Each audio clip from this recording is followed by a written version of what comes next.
Tapos, hindi ko lang nakuha ang material ha. Napaalala lang ako dito sa isang comment na nandito na nakalagpas na. Ano ang ginagawa ng isang CIA representative? Yun, ang mabigat. To have the grounds, the rights, and the audacity to visit and check on ICI. ICI?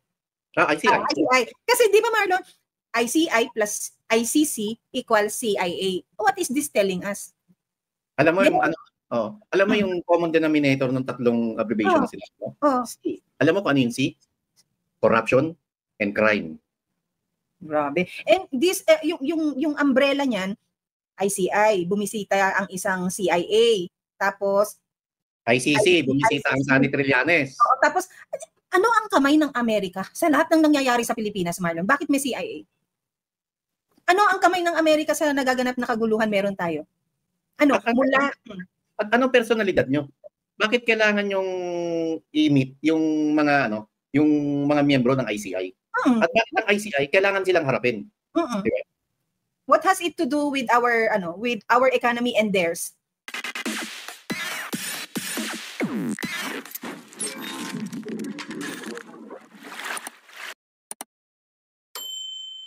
Marlon, habang malungkot naman tayo sa balita ng isang Colonel Grijaldo, wait, meron akong question, Marlon. Should we take it as still a blessing na hindi siya tinanggal sa serbisyo? Na suspended lang siya for a year na walang sweldo? Or is it like hindi blessing eh. Kasi maaring preparasyon to. Kasi di ba may due process. Pero the mere fact na sinuspindi ka, tapos without pay, malaking yun eh. Malaking sampal yun. Lalo wala ka namang ginawang kasalanan. Hindi ka nagnakaw. Hindi ka nagnakaw. Wala kang ghost project. Wala kang substandard na proyekto. Wala kang kinuha kahit 5 duling sa Kabanan Bayan. Tapos nagsabi ka lang ng totoo, yun ang masaklap eh. So sampal yun. Tapos, yung ginawa niya to, dahil may paninindigan ng isang Colonel Grijaldo, para sa akin, Pam, ang tawag dyan, isang badge of honor. Totoo yan. Marlon, nandito daw si Tita Itz. Baka sabihin...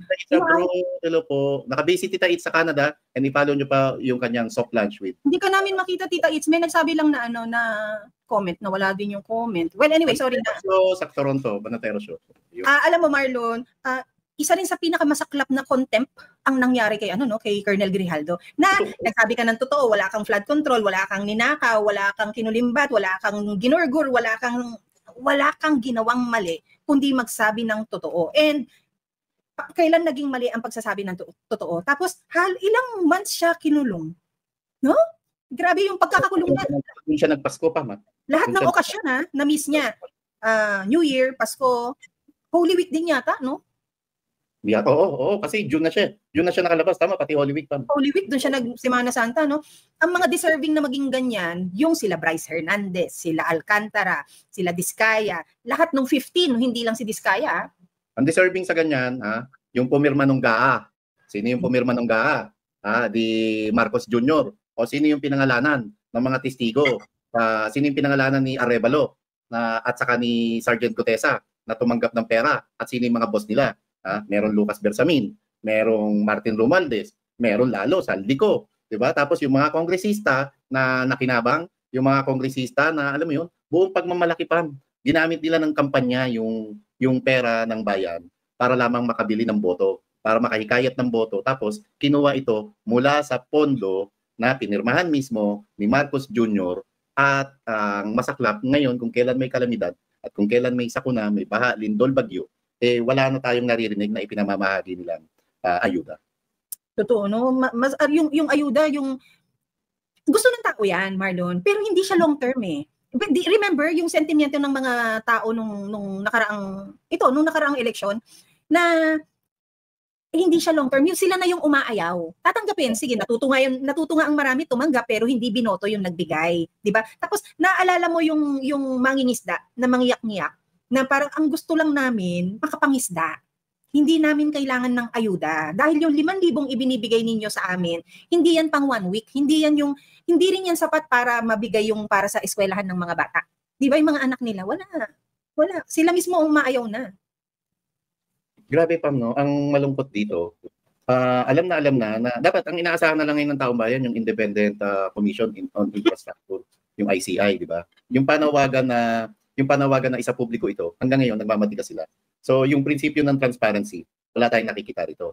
At para ano pa tong investigasyon na to, kung namimili rin kayo ng mga sasabihin ng mga testigo at namimili rin kayo ng mga taong dapat nyong imbitahan at dapat nyong imbestigahan. Ano ba ginagawa talaga nito mga to, Pam? Nag-iimbestiga ba itong mga to o binibigyan lamang, hinihingan lamang nila ng salaysay yung mga iniimbita nilang tao? Tapos yung mga iniimbita nilang tao, Pam, imangilan-ngilan lamang ha. Binanggit mo kanina yung 15 kontratista. Ang naririnig pa lang natin si Diskaya.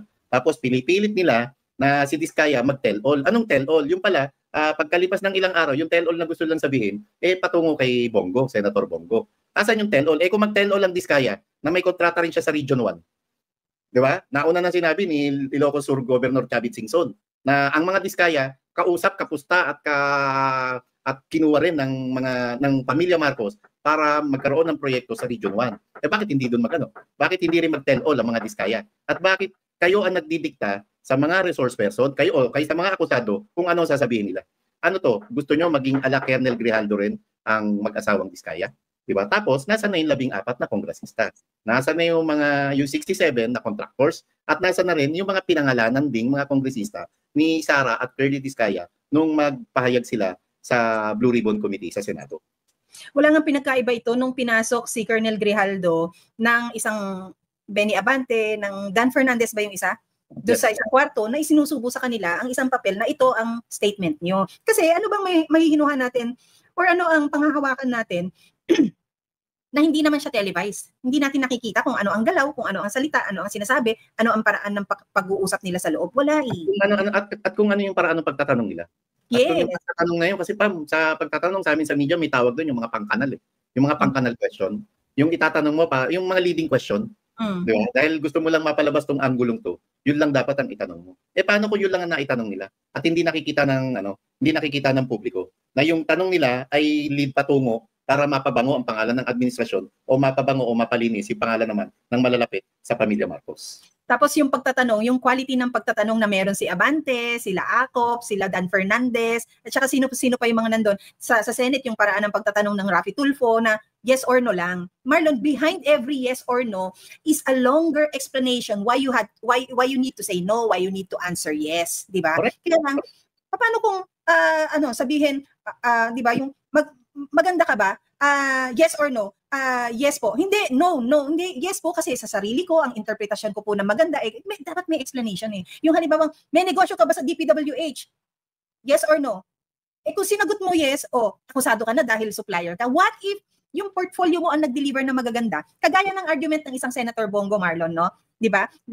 Ngayon siya ang dinidiin na yung company na CLTG na initial ng kanyang pangalan at ng kanyang ama ay nasasampot sa DPWH flood control scandal. Tinanong niya una, 'di ba? Sa mga Diskaya may proyekto ba? Meron po. Napapakinabangan ba? Opo. Nandyan ba? Substandard ba? Hindi po. 'Di ba? Kaya ang tanong lang doon yung bang tinuturo yung pondo ng kamag-anak ni Senator Bongo, sakop nung GAA na pinirmahan ni Marcos Jr., particular yung 2025 na national budget na sinasabing pinaka-corrupt at pinaka-maanumalyang pambansang budget sa kasaysayan ng Pilipinas. Pag wala, edi tutok muna tayo ron. Hindi naman natin sinasabi na ligtas na ang isang Senator Bongo. Tapos yung kanina, balikan ko lang, Pam, no? Yung paraan ng pagtatanong, hindi lang dapat yan yes or no. Simple-simple, Pam. Sa mga investigador, saka sa basic journalism, Pam, alam mo yan. Yung 4 Ws and 1 H. Di ba? What, where, when, and how. Why and how. Yes. Di ba? Bakit ka makukontento sa tanong na sasagutin lamang ng yes or no? Hindi, palalimin mo. At mas malalim, mas maganda, at mas interesado ang sambayan ng Pilipino. Tingnan mo, Marlon, diyan ba sa mga nakaupo sa ICI ngayon, merong investigador? Wala. Diba? Paano yan? Lahat sila. Tapos, hindi ko lang nakuha ang material. Napaalala lang ako dito sa isang comment na nandito na nakalagpas na. Ano ang ginagawa ng isang CIA representative? Yun, ang mabigat. To have the grounds, the rights, and the audacity to visit and check on ICI. ICI? ICI. Kasi di ba, Marlon, ICI plus ICC equals CIA. What is this telling us? Alam mo yung alam mo yung common denominator ng tatlong abbreviation na sila. C. Alam mo kung ano yung C? Corruption and crime. Grabe. And this yung umbrella niyan, ICI, bumisita ang isang CIA. Tapos ICC, bumisita ang Sunny Trillanes. Tapos ano ang kamay ng Amerika sa lahat ng nangyayari sa Pilipinas, Marlon? Bakit may CIA? Ano ang kamay ng Amerika sa nagaganap na kaguluhan meron tayo? Ano, mula... At anong personalidad nyo? Bakit kailangan yung i-meet yung mga yung mga miyembro ng ICI? At bakit ang ICI kailangan silang harapin? Diba? What has it to do with our economy and theirs? Bakit? Depende. Alam mo nga Marlon, kung merong isang banyaga na umaaray dapat, Japan and Korea. Dahil di ba yan yung mga foreign funded nila na projects dito? Ang pinacheck-patche, no? Ni-realign yung mga Ni-realign, chinap-chap. Oh. Yung hindi na nangyari yung proyekto, binulsan nyo pa yung pera. Diba? That is broad daylight na pagnanakaw. Nakakaya. Kaya tingnan mo, sumigaw tayo, alam mo, humiyaw ang buong bansa natin ngayon, Marlon, ng tulong. Anong gagawin? Ang tingin nila sa atin, the boy who cried wolf. Correct. Wala nang maniniwala sa atin na hindi nyo kailangan. Dahil sa kasinungalingan at kasamaan ng administrasyong ito. Kahit anong pagmamanik-luhod gawin ng mamamayang Pilipino, ang sasabihin lang ng mga nakakarinig na banyaga, ang Pilipinas hindi kayo mahirap. Bakit kayo humihingi ng tulong sa amin? Pero ang isip ng tao, mahirap tayo dahil mayaman na yung mga nakaupo. Sila na yung kumilimbat ng pera natin. 'Di ba? Nasimulan tayo ng mabigat na topic, Marlon. Yeah, totoo. Kasi bago 'yan, baliin lang natin yung sama ng loob natin sa mga issue. Dahil meron tayong kahit papaano, Marlon, good news. Good news, ayan. Yes. Dahil we want to congratulate naman si General Johnny Macanas, no, for a case dismissed ng unlawful utterances. Tapos yung unlawful use of publication, yung naging case nito? Dismiss to hindi sa prosecutor's office, dismiss mismo to sa Quezon City Regional Trial Court. With prejudice to, yung ibig sabihin hindi na pwedeng mabuhay ulit yung kaso. And we're so proud. And we're very proud dahil hindi ito ever pinablicize ni Attorney Vic. Pero tayong dalawa din ayaw niya na sinasabihin na tumutulong siya. Oo. These photos nung first meeting nila, I think yung nasa taas ang first meeting and ito yung mga second meeting na itong nasa baba na yan, Marlon. I had that for the longest time na dinidinig yung yan. And yung kopya na yan nasa akin. Tapos, kahapon nga, nabanggit sa vlog ni Attorney Vic na na-dismiss na nga. And very relieved yung mag-asawa because, alam mo ba Marlon, first meeting nila, naiyak ang General Macanas. Alam mo yung kaba ng dibdib. Kasi they're not based here, ha. Meron siyang takot na halimbawa, lilipad siya, luluwas para asikasuhin yung mga legal issues na yan. Alam mo yung eksena sa utak niya na baka sa airport pa lang, mapaglaruan na siya, yung mga, imaginein mo yung what the, sorry po, General Macanas, although guwapito talaga si sir, yung ganyang edad, Marlon, mararamdaman mo yung ganyang stress at yung anxiety. Tapos, hindi lang pati yung life niya, pati si ma'am. Yes. Tapos itong mamang to, nagsilbi sa bayan. Diba? Naging general. Itinaya ang buhay sa buong pagkatao niya hanggang umabot siya sa edad na ganyan, hanggang magretiro siya. At tinaya niya yung sarili niya kahit mas malaki pang oras na ginugugol niya para sa bayan kumpara sa pamilya niya. Tapos ito, nagpapahayag lamang siya ng katotohanan at disgusto sa administrasyong ito, biglang-biglang kinasuhan. Mabuti na lamang at merong Quezon City Regional Trial Court at meron syempre ang Attorney Vic Rodriguez na tumulong para ma-dismiss ang panggigipit na kaso kontra kay General Macanas. Ewan ko lang, ngayong nilabas ko to, baka mag-ring ang telepono ko maya-maya na parang, huy. Tapos naman na. Dismiss naman na. Why won't we let people know na, huy, ilabas naman natin na Ako po personal, ito yung sagot na Ito yung kasi merong mga ibang mga netizens, merong mga katetet kay Ebon, na nagtatanong, puro si Attorney Vic. Ano naman ang ginagawa niyan? Hindi niyo po alam, secretly, pailalim po. Napakarami. Alam si Pam, mas alam na alam. Kaya nga yan, nadodocument nga niya yung mga kuwang yan. Diba? Marami pong tinutulungan si Attorney Vic Rodriguez na hindi na dapat pang sa publiko, ipamedya o ilabas dito sa social media. Ngayon lang, dahil syempre, pagdiwang natin yung ganyang klaseng kautusan o desisyon ng mababang husgado. Tapos Pam, kahit ito, yung mga nakalipas pa mga salanta ng Bagyo, Lindol, ako na ho nagsasabi, palagi pong nakatulong o nagpapadala ng tulong ang Attorney Vic Rodriguez base ho sa kakayahan ng sarili niyang bulsa. At hindi niya ho yun isinasa publiko. Sorry boss, kailangan sabihin sorry Attorney Vic, di ba? Yun lang. Naku, sana makapag-airplane mode. Meron team replay. I-edit ko na lang, i-blur ko. Kaya iba-block ko siya.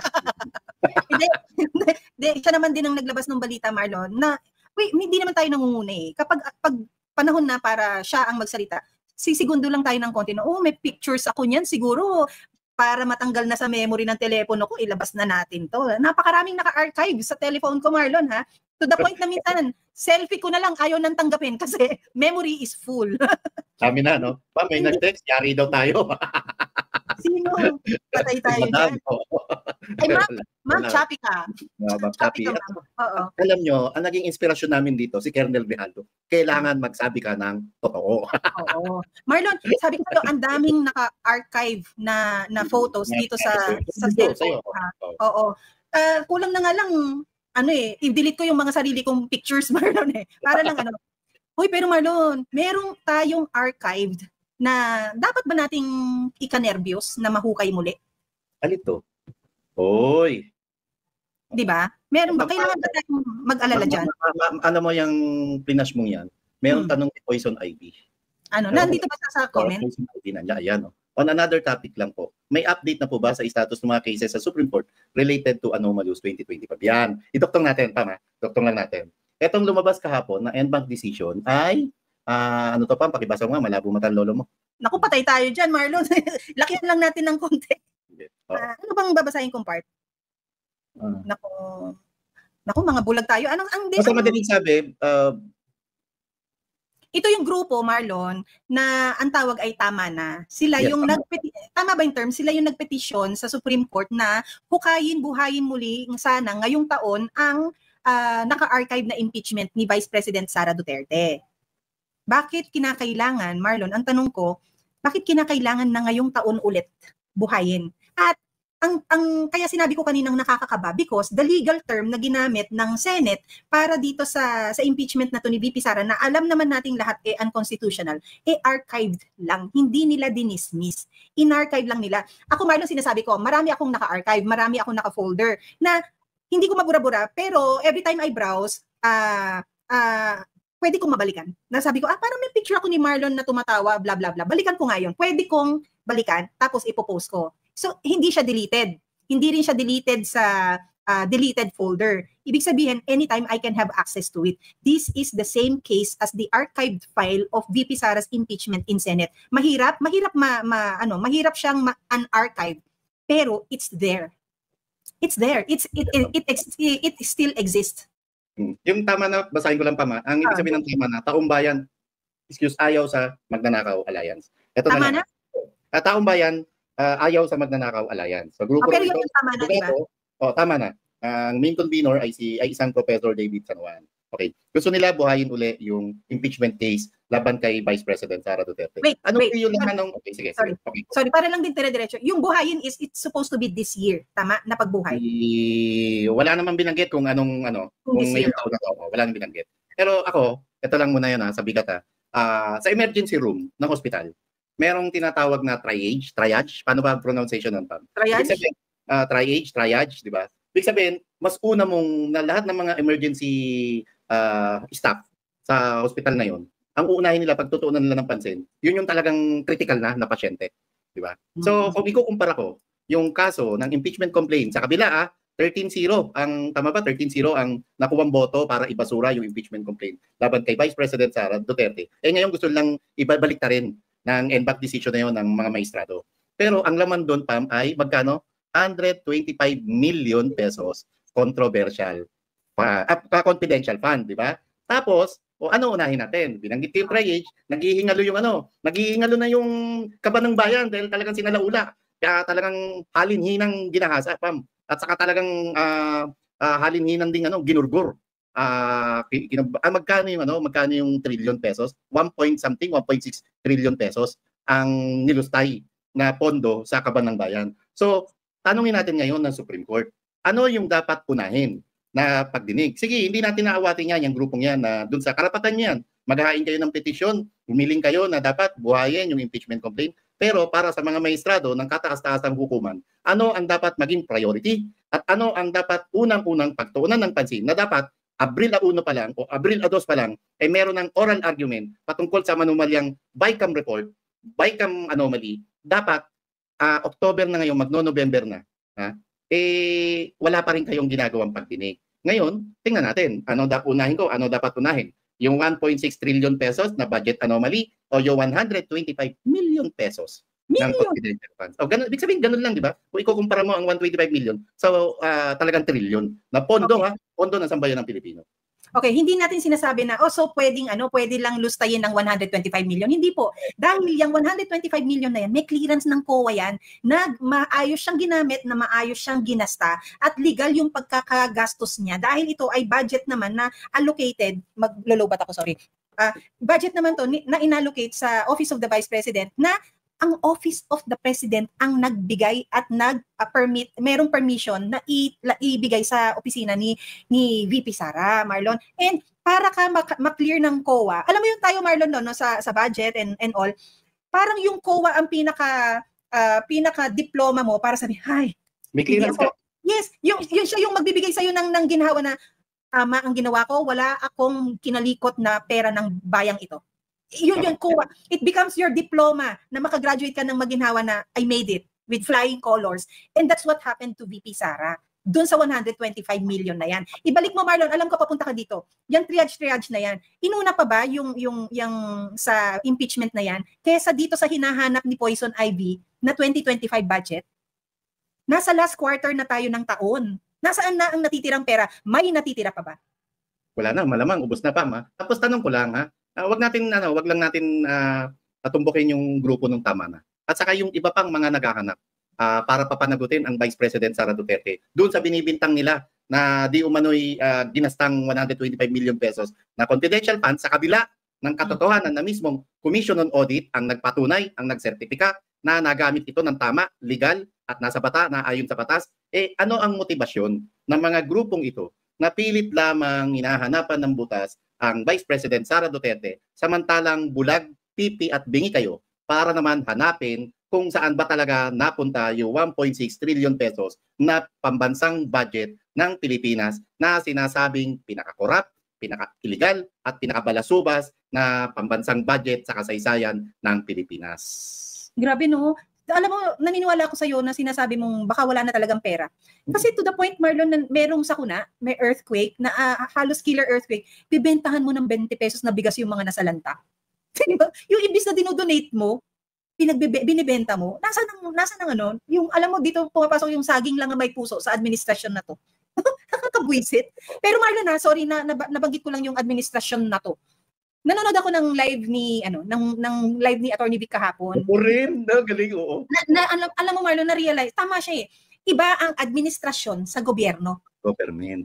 Iba ang administration sa government. The government is composed of the people of the Philippines, di ba? Yung administrasyon, sila lang yung mga opisyal na yung gobyerno o mamamayang Pilipino ang nagluklok. Pero tingnan mo kung paano umasta ang administrasyon. Nakala mo nabili nila ang gobyerno, nakala mo sila na yung mas mataas sa gobyerno. Di ba? Tama. Doon ako, oo nga, no, magkaiba ang administrasyon at iba rin ang gobyerno. Ano yung refresher course ng ng public administration o ng political science? No, yung difference between government and administration. Ang galing ng di ba? Public ako, kahit ang masteral ko government management. Di ba government management? Sabi ko, kaya napangiti ako, na-refresh yung ano yung definition. So nung narinig ko yun, pareho pala tayong nagkaroon ng, oo nga, yes. No. Kasi sa huli ko narinig yan, Marlon, pol sci pa na subject Yes, yung sinasabi yan. Tapos na-realize mo, oo nga, no. Pero bakit ganito umasta at bakit ganito yurakan ng administrasyon ang gobyerno ng Pilipinas, ang gobyerno ng bansa natin? Tama. Kaya dapat yung tumutumbok ng pinapabagsak ang gobyerno to, hindi, kinukol yung atensyon ng administrasyong ito na sila ang namamahala sa gobyernong ito dahil sa mga mali at maanumalyang pamamahala nyo. Yun yung na galing ng Attorney Vic Rodriguez. Hindi sa pang-OA, hindi sa anything, no. And it's not because it's Vic Rodriguez. Siguro kahit hindi ko siya kilala, hindi natin siya kaibigan. Kung siya yung marinig, kahapon Marlon, matatawa ka kasi dito nga sa tabi ko, medyo, alam mo yung tambak ang labada na 2 naman, ibig sabihin malinis na. So, yung nakalahati ko na, galing ako sa biyahe na tambakan ako, diba? So, nakalahati ko na yan. Alam mo, nung nakikinig ako sa kanya, sabi yung tinutupi ko yung jacket, nakatupi na, nung sinabi, ganun ko, sabi ko, oh ano? Alam mo oh ano, you were reminded suddenly of a basic term or a basic explanation na, bakit parang ang tagal na rin nating nakalimutan yon. So dapat tayo, ikaw, ako, yung marami nating mga kaibigan dyan, yung marami nating nakakasama sa kalsada kapag tayo ay nagsasabi ng hindi natin pagsang-ayon na tayo ang Pilipinas. Hindi lang para sa kanila ang Pilipinas. Tayo yun. Tayo yung nagluklok sa kanila. Tayo ang nagpapasweldo sa kanila. And alam mo, no, Catch Pam, kung gaano na karumi, kababoy ang gobyernong ito, at kung gaano na sinasalaula talaga yung pondo. Alam mo, Pam, ultimo mga artista ngayon, hindi na mapigil yung pagpuna. Kinokonsidera na nga ng mga artista ngayon na hindi na magbayad ng buwis. Hindi na magbayad ng tax. Kasi alam nila na pag nagbayad sila ng tax, nanakawin lamang ito ng mga kawatan sa pamahalaan. At ang mabigat pa, may ginagawa ng investigasyon. Pero yung investigasyon na to, with all due respect sa ICI, nagmumukha na lang moro-moro. At naniniwala ako na ang ICI ngayon ay isa na lang panibagong mukha ng budol administration. Totoo yan, no? Pero Marlon, dito sa naka-archive na to na yung sa impeachment ni VP Sara at merong ganyang petition ngayon sa Korte Suprema na ito ay hukayin or ibalik, buhayin, dito natin makikita, Marlon, kung ang Korte Suprema ba ay lalaban sa kanilang una nang naging desisyon na, anong tawag doon, yung 13, I don't know kung ilang boto, pero majority nagsabi na unconstitutional ito. Unanimous decision. Unanimous decision. Yung unanimous decision nila yan, ilalaban ba nila yan, tatayuan ba nila yan, o babawi sila, kakabig, aatras, dahil merong mga powers that be na kontrolado sila? What? Naayos na sila? We don't know. Wag naman sana, di ba? Wag naman sana.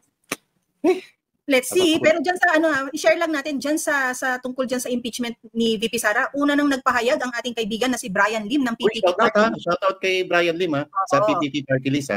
Ang sabi niya to the Supreme Court justices who voted 302 against the impeachment of 1302 against the impeachment of Vice President Sara Duterte. Remember what you said. There is a right way to do the right thing at the right time. Totoo, sila nagsabi niyan, Marlon, na I think what Brian Lim is trying to say here is maging consistent kayo sa una ninyong desisyon, because yung right thing, right time, and how right you want to do it, Marlon, sinabi nila yan when they said na labanan ninyo sa susunod na eleksyon kung ayaw nyo na siyang maging presidente o vice-presidente. Something to that effect, yung mensahe ng Korte Suprema.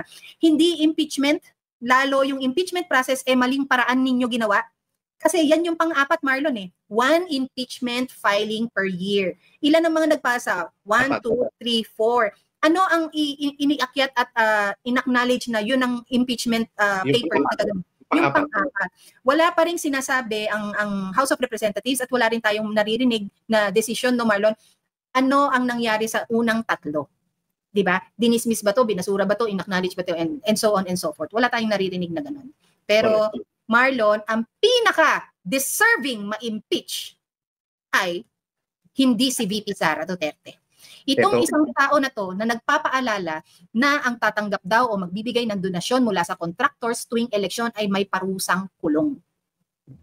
George Garcia, ikaw ang nagbigay pahintulot para mamahagi ng ayuda yung mga administrasyon, kandidato ng administrasyon sa nakalipas na eleksyon. At dahil doon sa pamamahagi ng ayudang yun, talagang nasa laulan ng gusto yung kaban ng bayan. George Garcia, kahit alam mo bawal ang bilihan ng boto, pinahintulutan mo ang mamigay ng ayuda sa gitna ng o araw ng kampanyahan. So wala ka ng moral ascendancy. So tumigil ka na dyan at tingnan na lang natin. Ako, ito, Pam, kasama sa panalangin ko, dapat talaga tumaman to ma-impeach bago mag-2028 elections. Kasi pag nag-election at ito pa ang nakaupo, tiyak may smart magic na naman tayo. Ato si Mr. Glitch, George Garcia. Diba? At saka Marlon, yung mga questionabling decision niya na bakit nakaupo ang isang Benny Abante? Yeda Romualdez. Yeda Romualdez. Bakit napaupo ang isang Yeda Romualdez? Tapos hindi mo pinaupo ang Duterte Youth. 2 million votes. Pero ang Duterte Youth na nanalo ng 2025, nakapaglingkod na nung 2022, nakapaglingkod na nung 2019. Tama ba? Or, well, anyway, nakapaglingkod sila prior sabihin na, ay, may case pala kayo, buhayin ko nga. Ganun lang.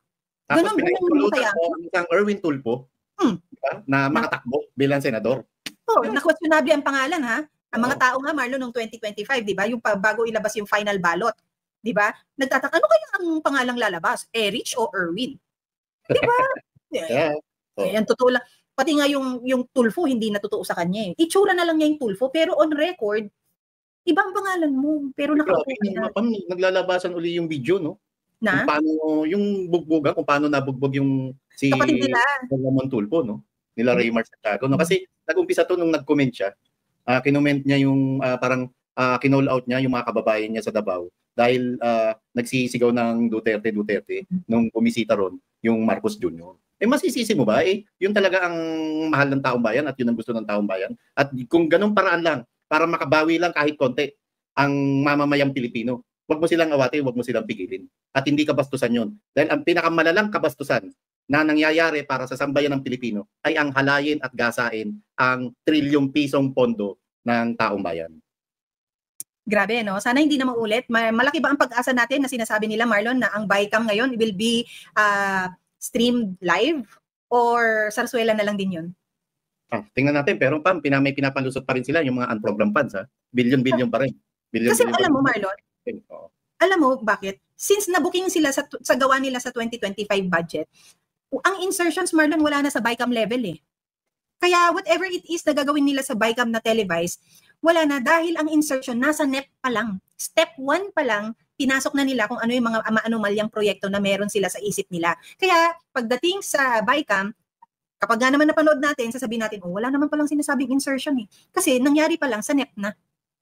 Sa NEP. Ang NEP kasi yung step 1. Ang NEP, yung National Expenditure Program, yan yung DPWH, ano yung mga proyekto ninyo, ano yung mga wish list nyo, ano yung vision ninyo, ano yung ganito, ano yung ganyan, ano ang plano ninyo for the future of your agency. So susulat na nila yan, gusto ko ng flood control sa Esquinitan ng ganitong estero. O ilalagay ko, gawin ko ng billion, gawin kong trillion and all. So lahat ng wish list nila, let's say totaling of, sabihin na natin total of 1 billion, DPWH pa lang, ipapasa ito. Tapos ganun din sa DSWD, ganun din sa PAGCOR, sa PCSO, sa kung saan saang hanay pa ng gobyerno. So doon pa lang nilagay na nila yung quote-unquote daya nila or kupit nila.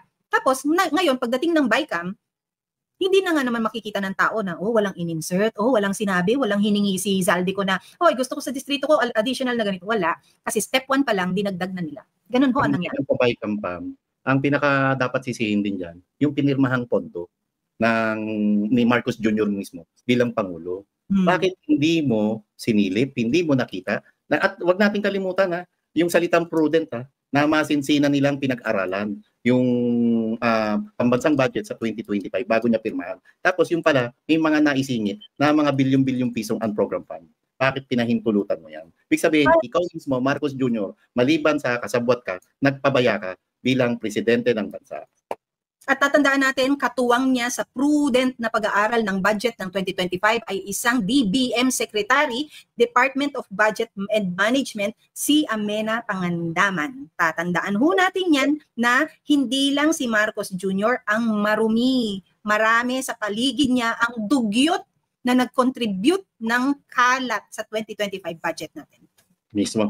Bago tayo magpaalam, balik mo lang yung kay Brian Lim sa PPP. Shout out sa iyo dapat yung mga ganitong party list, asan na yung mga ibang party list na naririnig lamang natin tuwing eleksyon. Mantalang ito, merong isang Brian Lim mula sa PPP o puwersa ng Pilipinong Pandagat, tama? Yung by meaning ng PPP.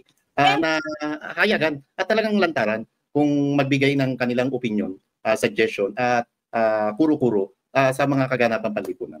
And to the point that Brian Lim is not is the second nominee, second seat, and the party list only got 1 seat, Marlon Pero he is actively talking about the current events of this country. Proactively meron silang sentimiento. Ang party list nila sa katauhan ni Brian Lim ay may mga sentimiento na ibinibigay tungkol sa mga issues natin sa bansa. Katulad ng merong sentimiento ang isang Attorney Vic Rodriguez at ang iba pa nating mga kasama, di ba? Noong tayo ay nangangampanya at humihiling na sana sila naman ang mailuklok at mapagbigyan ng pagkakataon. Ngunit hindi nga tayo pinalad sa dasal na yon. Consistently, hindi naman sila matras na, hindi naman ako nanalo, quiet na lang ako. Consistent sila sa panawagan nila. Pero ito, ang isang Brian Lim at isang Attorney Vic Rodriguez, consistent na nagpapahayag consistent, Yes. nagbibigay po na at disgusto, di ba, sa gobyernong ito. Kaya maraming salamat sa ganyang mga tulad, Marlon. At muli, ang aming pasasalamat. Wala kang ano ngayon? Wala kang palo ngayon? Pumalo ako nakaraan, kaya hindi tayo nakapag-vlog. Okay lang yun. Okay lang yun. Then we have to also take a break and prioritize our well-being. Charot. Of course. Totoo yan. So, I don't know sa lugar mo, but here is windy. Medyo hindi masakit ang haring araw, pero tama lang, sapat lang, presko. Sana hindi na umulan. Papakita na rin yung haring araw dito pero meron yatang papasok na bagong Meron pa, malungkot. Ang pangalan ay Ramil. Ramil, yun. Sa tinutumbok yata, ibandang Luzon na naman. Pero hindi naman direktang dawa initially sa pagtaya ng Pag-asa. Hindi direktang tatamaan ang Metro Manila. Bagaman makakaramdam pa rin tayo ng manakanakang buhos ng ulan.